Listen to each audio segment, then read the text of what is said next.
как только расставить точки над «и» и разойтись по своим дорогам. Анна Асти не скрывает, расставание ей далось болезненно. 2 месяца она собиралась силами, чтобы выйти в свет. Возможно, это связано еще и с тем, что с Артиком ее связывал не только творческий союз. Аня, крестная мать младшей дочери Артика, Наоми. Мы хорошо общаемся, я поздравила свою крестницу и Итана с Новым годом, но пока что мы не супер близко не поддерживаем. Какие сейчас отношения у вас с Аней? Все хорошо, на хорошей ноте Я не скажу, что он какой-то плохой, но как-то так ровно. Артик закрывать проект или менять название группы не собирается и принимает решение взять вместо Ани другую исполнительницу. Да, конечно же, будет называться группа Артик и Асти именно так. А новый состав, я думаю, в конце января, в начале февраля мы уже презентуем и песню, и новый состав. Но как же так? Теперь будет две Асти? Ведь в сольном проекте Аня будет называться так же. Я буду выступать под своим именем и псевдонимом, потому что все знают, что Анна Асти — это я.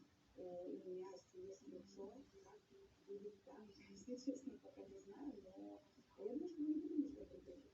Если имя каждого Асти удалось сохранить, то вот тот самый грустный дэнс она уже вряд ли исполнит. Все права на хиты группы у Артика.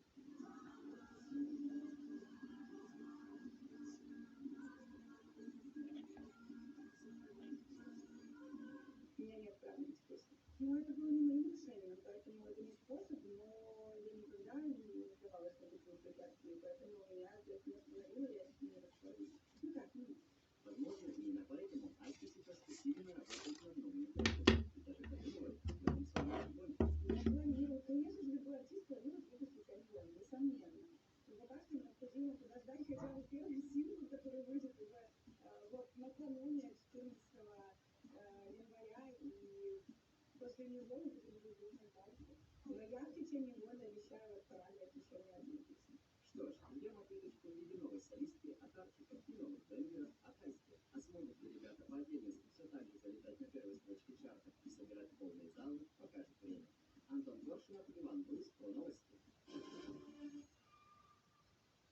Дима Билан, отдыхая на Мальдивах, вроде бы устроил себе диджитал детокс, но время от времени все-таки поглядывал в телефон и прочитал новости про своих всех музыкантов, которые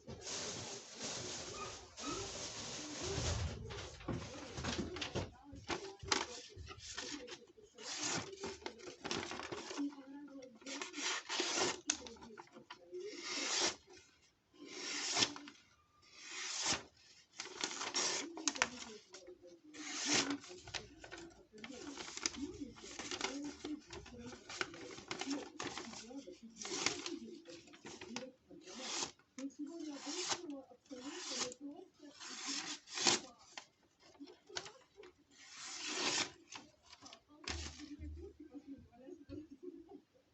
Сторис Бузовой, которую Клава показала явно в невыгодном свете, посмотрела Дима Билан и осудила не Олю, а Клаву.